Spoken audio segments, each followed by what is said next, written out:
তোমরা সুস্থ হতে দাও, সেই পর্যন্ত হাদির কাজ আমি সম্পন্ন করবো ইনশাল্লাহ। আজকে আমাদের সময় এসেছে, আমাদের সবাইকে রুখে দাঁড়াতে হবে, ঐক্যবদ্ধ হতে হবে, 5ই আগস্টে ফিরে যেতে হবে।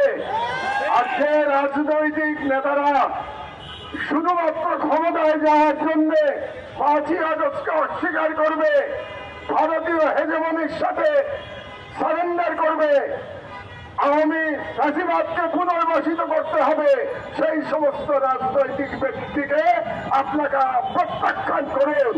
আজকে আমাদের সকলকে বলতে হবে, যে কোনো রাজনৈতিক ব্যক্তি যে সুশীলতা করবে, সুশীলের আচরণ করবে, সুশীলের আচরণের মধ্য দিয়ে বাংলাদেশে আবার ফ্যাসিবাদ কায়েম করতে চাইবে, সেই রাজনীতিকে, সেই রাজনীতি চিন্তাকে আমরা বাংলাদেশের সাধারণ জনগণ আমরা প্রত্যাখ্যান করি। আমরা তাদের বিরুদ্ধে আমরা আরেক বিপ্লবের ডাক দিচ্ছি। এই নতুন ফ্যাসিবাদের বিরুদ্ধে আবার আমাদের বিপ্লব করতে হবে।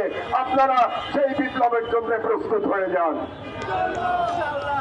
আগামী 15 তারিখে সোমবার আমি ঘোষণা করছি এই অনুষ্ঠানের সভাপতি হিসেবে যে আমরা একটি সর্বদলীয় প্রতিরোধ সমাবেশের ডাক দিচ্ছি।